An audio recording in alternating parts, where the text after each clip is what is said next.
अस्सलाम वालेकुम Zahid here and I welcome all of U.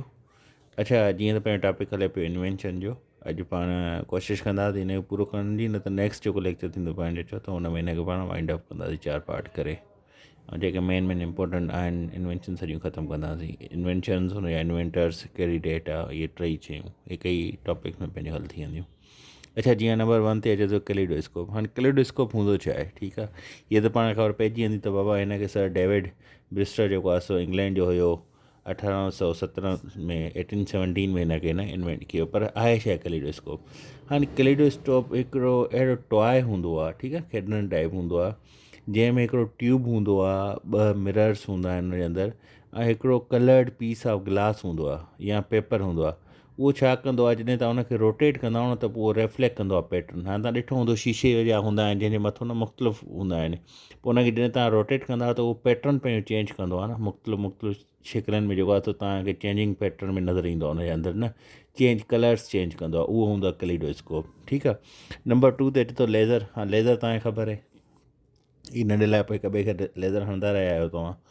ठीकु आहे, जेको ईंदो मेलनि में माण्हू वञी करे वठी अची ईंदो हुयो ऐं खेॾंदो हुयो।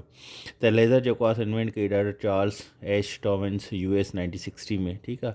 ऐं लाइफ बोट। हा, लाइफ बोट छा आहे? तव्हां ॾिठो हूंदो लाइफ बोट बेसिकली अहिड़ी बोट हूंदी आहे, अहिड़ी मज़बूत बोट हूंदी आहे जेकी वॾी शिप्स हूंदियूं आहिनि, जेके सिंक कंदियूं आहिनि, जेके बुॾंदियूं आहिनि। उन में जॾहिं माण्हुनि खे बचाइणो हूंदो आहे त पोइ उनजो पाण यूज़ कंदा आहियूं।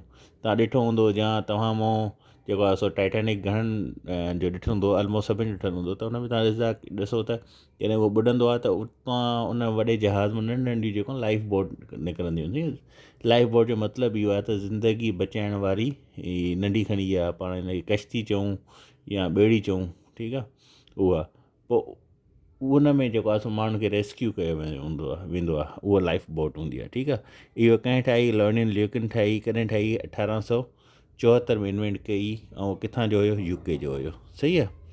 उन खां पोइ लिथियोग्राफी। हाणे लिथियोग्राफी एलॉइस सेनिफील्डर जेको आहे 1796 में ॾिनी। इहो हिकिड़ो जर्मन हुयो। सही आहे। इहो हिकिड़ो जर्मन हुयो। हीअ हिकु जर्मन हुयो जंहिं लिथोग्राफी जेको आहे सो इन्वेंट कई। हाणे लिथोग्राफी आहे छा? बेसिकली लिथोग्राफी जेको आहे सो इहो हिकु प्लेनोग्राफिक प्रिंटिंग मेकिंग प्रोसेस हूंदो आहे। ठीकु आहे न। प्लेनोग्राफिक प्रिंटिंग मेकिंग प्रोसेस ईअं सम्झो तव्हां खणी त हिन में डिज़ाइन कई वेंदी आहे या ड्रा कयो वेंदो आहे हिन ते मुख़्तलिफ़ डिज़ाइन। हिकु फ्लैट स्टोन जे मथां हिकु स्टोन हूंदो आहे, ठीकु आहे, पथर हूंदो आहे, उनजे मथां डिज़ाइन जेको आहे सो ठाहींदा आहिनि या ड्रा कंदा आहिनि। ठीकु आहे। इन खे तव्हां प्लेनोग्राफिक प्रिंटिंग मेकिंग प्रोसेस बि चवंदा आहियो। ठीकु आहे। इहो लिथोग्राफी हूंदी आहे। इन खे कंहिं इन्वेंट कयो? एलॉइस सेनिफील्डर कयो। कॾहिं कयो? 1796 में कयो। किथां जो? जर्मनी जो। ठीकु आहे। लोकोमोटिव। हाणे लोकोमोटिव छा आहे? तव्हां ॾिठी हूंदी ट्रेन्स में, रेल में, हर माण्हू ॾिसंदो आहे उन में जेको पहिरीं हूंदी आहे जंहिंमें इंजन कैरी कंदो आहे, इंजन कैरिंग जेकी बॉडी हूंदी आहे ट्रेन जी, उनखे पाण लोकोमोटिव चवंदा आहियूं। ठीकु आहे। इहो कंहिं ठाही? रिचर्ड ट्रेविट्रिक्स ठाही। इंग्लैंड जो हुयो। 1796 में इन्वेंट कई। ठीकु आहे। उन खां पोइ लाउड स्पीकर। सम्झाइण जी ज़रूरत ई न आहे। लाउड स्पीकर तव्हांखे सभिनी खे ख़बर आहे। लाउड स्पीकर कंहिं ठाहियो? लाइस किलॉग ठाहियो। किथां जो हुयो? US जो हुयो। कॾहिं ठाहियो? 1924 में ठाहियो। ठीकु आहे। उन खां पोइ आहे मशीन गन। हाणे मशीन गन कंहिं ठाही? रिचर्ड जे गैटलिंग ठाही। किथां जो हुयो? US जो हुयो। कॾहिं ठाही? 1861 में ठाही। ठीकु आहे। 1861 में। उन खां पोइ माचिस जेको पाण ॿारींदा आहियूं, ठीकु आहे, बाहि ॿारनि लाइ सेफ्टी। हाणे इहो कॾहिं ठहियो? 1855 में स्वीडन जो हुयो जंहिं ठाहियो JE लॉन्डस्टॉम। ठीकु आहे। उन खां पोइ माइक्रोफोन। माइक्रोफोन छा आहे? जेकी पाण हेडफोन्स यूज़ कंदा आहियूं या एयरफोन यूज़ कंदा आहियूं। ठीकु आहे। या लाउड स्पीकर ते जेको स्पीकर पंहिंजे कन में लॻियलु हूंदो आहे, ॻाल्हाइण लाइ पाण यूज़ कंदा आहियूं, इहो पाण छा हूंदी आहे? माइक्रोफोन हूंदी आहे। इहा कंहिं ठाही? एलेक्जेंडर ग्राहम बेल ठाही। US जो हुयो 1876 में। ठीकु आहे। उन खां पोइ माइक्रोस्कोप। हाणे माइक्रोस्कोप जी तव्हां सभिनी खे ख़बर आहे छा हूंदो आहे? नंढनि शयुनि खे पाण माइक्रो ऑर्गेनिज़म्स जेके हूंदा आहिनि, नंढड़ा बिल्कुलु ऑर्गेनिज़म, उनखे पाण वॾो करे ॾिसंदा आहियूं। नंढनि शयुनि खे पाण उनजे अंदरि पाण खे उनजी क्लासिफिकेशन वॾी थी नज़र ईंदी आहे। ठीकु आहे। पर इन में माइक्रोस्कोप हिकु कंपाउंड हूंदो आहे, ॿियो माइक्रोस्कोप इलेक्ट्रॉनिक्स हूंदो आहे। हाणे कंपाउंड छा आहे? ठीकु आहे। पहिरियों त पाण खे इन शइ जी ख़बर हुजे। हाणे माइक्रोस्कोप कंपाउंड अहिड़ो माइक्रोस्कोप हूंदो आहे जेको यूज़ कंदो आहे मल्टीपल लेंसिस खे, मुख़्तलिफ़ क़िस्म जी लेंसिस खे यूज़ कंदो आहे हिकु शइ खे इनलॉज करण लाइ। ठीकु आहे। हिकु हुन जे हेठो जेको आहे सो कोई बि माइक्रो ऑर्गेनिज़म आहे या काई शइ ॾिनी वई आहे, उनजे लाइ उहो छा कंदो आहे, मल्टीपल लेंसिस खे यूज़ करे उनखे इनलार्ज कंदो आहे, वॾो कंदो आहे, ठीकु आहे, जीअं पाण ज़ूम कंदा आहियूं, ठीकु आहे, ज़ूम करे हिकु शइ खे वॾो करे लार्ज करे ॾिसंदा आहियूं न, ईअं उहो छा कंदो आहे, मल्टीपल लेंसिस यूज़ कंदो आहे उन शइ इमेज खे इनलार्ज करण लाइ, ठीकु आहे, उन सैंपल खे, उन सैंपल जेको कोई बि सैंपल ॾियूं पाण, उनजे अंदरि का बि शइ रखूं, उनखे इनलार्ज करण लाइ उहो मल्टीपल लेंसिस यूज़ कंदो, उनखे पाण छा चवंदा आहियूं, माइक्रोस्कोप कंपाउंड। हाणे इहो माइक्रोस्कोप कंपाउंड कंहिं इन्वेंट कयो, ज़ेक्रेस जेंसन कयो हुयो, नैदरलैंड जो 1519 में कयो, 1590 में, ठीकु आहे, 1590 में। उन खां पोइ माइक्रोस्कोप जेको आहे इलेक्ट्रॉनिक्स, इहो कंहिं कयो वेल्डेमीर। हाणे वेल्डेमीर तव्हांखे नाले में अचे थो यादि, रशियन जो जेको आहे सो प्रेसिडेंट जो बि नालो आहे वेल्डेमीर पुतिन, ठीकु आहे, वेल्डेमीर कॉस्मी, USSR रशिया जो पुराणो नालो ते, जॾहिं सोवियत यूनियन हूंदो हुई, 1939 में हिन इन्वेंट कयो। हाणे इलेक्ट्रॉनिक्स माइक्रोस्कोप छा हूंदा आहिनि, हाणे हिन में छा हूंदो आहे त इहा जेकी माइक्रोस्कोप आहे इहा हिकिड़ी बीम यूज़ कंदी आहे। इन बीम यूज़ करण में छा हूंदो आहे, जेके एक्सीलरेटेड इलेक्ट्रॉन्स हूंदा आहिनि अंदरि में, उहो सोर्स ऑफ इल्यूमिनेशन में थी वेंदो आहे। इन में तव्हां इहो खणी सम्झो त इहा हिकु अहिड़ी शइ हूंदी आहे जेकी इन्वेस्टिगेट कंदी आहे, माइक्रोस्कोप इलेक्ट्रॉनिक्स इन्वेस्टिगेट कंदी आहे basically ultra structure of a wide range biological या ॿिया जेके ऑर्गेनिज़म्स हूंदा आहिनि, उनजी अल्ट्रा स्ट्रक्चर खे जेको आहे सो उहो छा कंदी आहे, रीड कंदी आहे, ठीकु आहे, या इन्वेस्टिगेट कंदी आहे, माइक्रोस्कोप इलेक्ट्रॉनिक्स, ठीकु आहे। माइक्रोमीटर छा आहे, इहो यूनिट ऑफ लेंथ आहे, ठीकु आहे, सभिनी खे ख़बर आहे। इनखे कंहिं इन्वेंट कयो, विलियम कयो, किथां जो हुयो, इंग्लैंड जो हुयो, ठीकु आहे। मोटरसाइकिल सभिनी यूज़ कई आहे, बाइक जेकी हूंदी आहे, एडवर्ड बटलर जेको आहे सो हिनखे इन्वेंट कयो, कॾहिं कयो, 1884 में, किथां जो हुयो, इंग्लैंड जो हुयो, ठीकु आहे।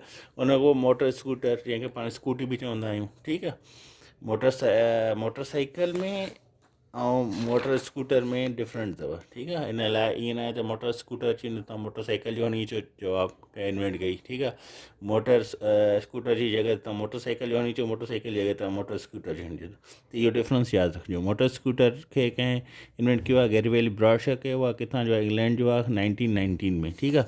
मोटरसाइकिल खे कयो आहे एडवर्ड बटलर कयो आहे, किथां जो आहे, इंग्लैंड जो आहे, इहो बि 1884 में, ठीकु आहे।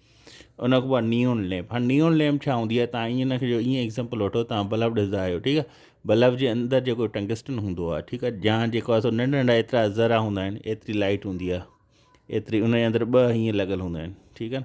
इहो उनजे अंदरि नियोन हूंदो आहे, जेको ॿरंदो आहे, बल्ब जे अंदरि बि जेको ॿरंदो आहे न, इनखे पाण खे नियोन चवंदा आहियूं, ठीकु आहे। ऐं इहो नियोन लैम्प इहा कंहिं इन्वेंट कई, जॉर्ज क्लॉड कई, ठीकु आहे। किथां जो हुयो, फ्रांस जो हुयो, कॾहिं कंहिं 1915 में कंहिं, ठीकु आहे। पेपर जेको आहे सो उहो कंहिं इन्वेंट कयो, चाइना कयो, इन BCs में कयो, ठीकु आहे। इहो सिर्फ़ु ईअं ईंदो आहे MCQ त भाऊ इहो इन्वेंट कंहिं कयो, पेपर चाइना कयो, पर वेस्ट में जेको आहे सो इंट्रोड्यूस जेको पेपर कराए उहो कंहिं करायो, मुस्लमाननि कयो, जॾहिं मुस्लमान स्पेन विया, ठीकु आहे।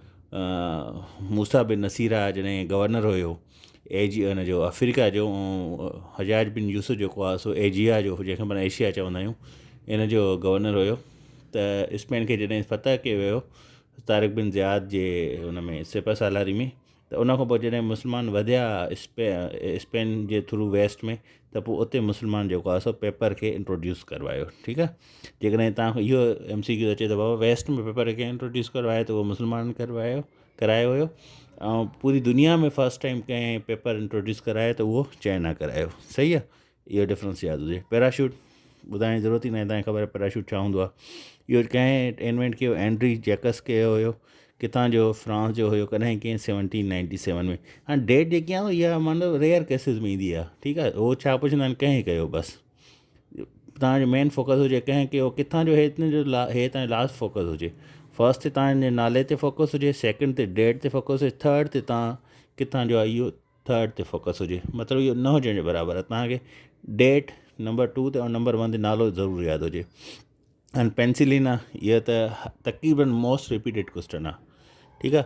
सर एलेक्जेंडर फ्लेमिंग 1928 में ठाही। हाणे पेंसिलिन जो छा आहे, पेंसिलिन जेकी आहे इहा हिकु बैक्टीरियल इन्फेक्शन खे जेको आहे सो छा कंदी आहे, उनजे लाइ हूंदी आहे, उन लाइ तव्हां हणाईंदा हो त उनखे तव्हां घटि कयो। हाणे बैक्टीरियल इन्फेक्शन्स कहिड़ा हूंदा आहिनि, जीअं पाण मिसाल वठूं, नमूनिया आहे, ठीकु आहे, इहो थियो, या रेस्पायरेटरी ट्रैक्ट इन्फेक्शन्स तव्हांखे थींदा आहिनि मुख़्तलिफ़, या थ्रोट इन्फेक्शन थींदो आहे तव्हांखे निड़ी में, साह खणण में तकलीफ़ थींदी आहे, हिते सूरु थींदो आहे, कहिड़ा बि बैक्टीरियल इन्फेक्शन्स हुजनि न मुख़्तलिफ़ क़िस्मनि जा, उन्हनि खे ट्रीट करण लाइ पाण छा कंदा आहियूं, पेनिसिलिन यूज़ कंदा आहियूं। उहा कंहिं इन्वेंट कई, सर एलेक्जेंडर फ्लेमिंग कई, कॾहिं कई 1928 में कई, ठीकु आहे।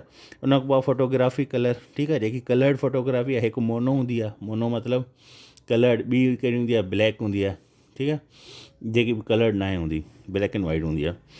जेकी फ़ोटोग्राफी मोनो आहे, माना कलर आहे, उहा कंहिं इन्वेंट कई, जैब्रियल लेपमैन कई 1891 में, किथां जो, लग्ज़मबर्ग जो हुयो, यूरोप जी हिकिड़ी कंट्री अथव, ठीकु आहे। इहो बि अची सघियो त भाउ लग्ज़मबर्ग किथां जी कंट्री आहे, त यूरोप जी आहे। पिस्टल जेको रिवॉल्वर, हाणे हिनखे रिवॉल्वर छो कयो वेंदो, जॾहिं तव्हां गोली हलाईंदा हुयो त हुनजी मैगज़ीन जेकी उहो रिवॉल्व कंदी, इन करे हिनखे रिवॉल्वर चयो वेंदो आहे। पिस्टल रिवॉल्वर ईअं इहो कंहिं इन्वेंट कयो, कोल्ड कयो, कॾहिं कयो, 1835 में कयो, ठीकु आहे। Printing press movable printing press कंहिं ठाही, जॉन गुटेनबर्ग ठाही, किथां जो हुयो, जर्मनी जो हुयो। हाणे प्रिंटिंग प्रेस रोटरी, हाणे रोटरी जो मतिलबु छा आहे, रोटरी जो मतिलबु इहो आहे त उहो सिर्फ़ु प्रिंटिंग जेको आहे सो पेज ते न कंदी, मुख़्तलिफ़ अलॻि सबस्टेंस ते बि कंदी, जीअं फॉर एग्ज़ाम्पल पाण जो एग्ज़ाम्पल ॾियूं, जीअं प्लास्टिक आहे, प्लास्टिक ते बि इहा प्रिंटिंग कंदी, उनखे रोटरी चयो वेंदो आहे। 90s खां बि अॻे जे दौर में यूज़ कई वेंदी, ठीकु आहे। रिचर्ड हो कई, US जो हुयो 1846 में। उन खां पोइ रेडार आहे, रेडार छा कंदो आहे त तव्हांखे ख़बर ॾींदो आहे त जेकॾहिं तव्हां रेडार जे थ्रू तव्हां छा चवंदो, मुख़्तलिफ़ जेके बॉडीज़ आहिनि, ठीकु आहे, जंहिंमें एयरक्राफ्ट थी वियो, या का मिज़ाइल अचे थी, या अहिड़ो सबस्टेंस तव्हांजे मुल्क में अचे थो, ठीकु आहे, उनजी जेको आहे तव्हांखे इंफॉर्मेशन ॾींदो रेडार। बेसिकली रेडार जी जॾहिं पाण ईंदासीं चैप्टर ते, त हिनखे पाण डिटेल में पढ़ंदासीं। रेडार खे कंहिं इन्वेंट कयो, डॉक्टर अल्बर्ट एश टेलर कयो, ऐं लियो सी योंग कयो, इहे US जा हुया। 1922 में हिनखे इन्वेंट कयो वियो, सही आहे। उन खां पोइ रेडियो टेलीग्राफी, ठीकु आहे। हाणे रेडियो टेलीग्राफी पाण ख़बर त पए थी, अर्नेस्ट लॉर्ड रथरफर्ड, इहो मुख़्तलिफ़ बुक्स में ईंदो आहे, पर हिन जो त एतिरो नथो अचे तालो जेतिरो है मैरकोनी जो अचे थो, ठीकु आहे। इन बि 1894 खां शुरू कयो हुयो, 94-95 इन जी बि डेट आहे सेम, ठीकु आहे। त मेन हीअ चए त हीअ यादि रखिजो, लीलिमो मैरकोनी, ठीकु आहे। इहो हाणे रेडियो टेलीग्राफी आहे छा, इहा सम्झी ज़रूरत आहे। हा ॾिसो त इहो जेको आहे सो इहा फस्ट जेको आहे सो हुई, छा चइबो आहे, रेडियो टेलीग्राफी। इन जो मेन जेको मक़सदु उहो छा हुयो त इहो ट्रांसमिशन कंदो टेलीग्राफ सिग्नल खे बाय रेडियो वेव्स, ठीकु आहे। पाण पढ़ियो आहे रेडियो वेव्स जेकी आहे सो लॉन्ग फ्रीक्वेंसी हूंदी आहे, शॉर्ट फ्रीक्वेंसी हूंदी आहे, उनजी लॉन्ग वेव लेंथ हूंदी आहे, ठीकु आहे, लो फ्रीक्वेंसी हूंदी आहे हिनजी। हाणे इहो लो फ्रीक्वेंसी जे हिसाब सां छा हूंदो आहे, इहो डिस्टेंस वॾो कवर कंदो आहे, ठीकु आहे। त इहो छा हुयो त रेडियो टेलीग्राफी में ट्रांसमिशन ऑफ टेलीग्राफ सिग्नल कयो वियो हुयो बाय रेडियो वेव्स, ठीकु आहे। ऐं इहा पहिरीं हुई रेडियो कम्युनिकेशन लाइ पहिरीं जेकी शइ यूज़ कई वई, उहा कहिड़ी, रेडियो टेलीग्राफ, या हिनखे रेडियो टेलीग्राफी बि चयो वेंदो आहे, सही आहे। इहा कंहिं इन्वेंट कई, मैरकोनी कई, कॾहिं कई 1894-95 में, ठीकु आहे। रेज़र सेफ्टी, हां रेज़र सेफ्टी छा आहे, जेकी तव्हां शेव करण लाइ यूज़ कंदा आहियो, ठीकु आहे। इहा कंहिं इन्वेंट कई, किंग सी गिलेटी कई, US जो हुयो, 1895 में कयो, ठीकु आहे। हाणे पाण कोशिशि कंदा जेको नेक्स्ट पंहिंजो आहे इहो लेक्चर, उन में हिन खे पाण वाइंड अप कयूं, ऐं पाण पोइ हिन ई वीक में जेको आहे डिस्कवरी खे बि ख़तमु कयूं, ऐं अॻिले वीक में पाण हिकु नए चैप्टर सां या नए जेको आहे सो टॉपिक सां पाण हलूं। अल्लाह हाफ़िज़।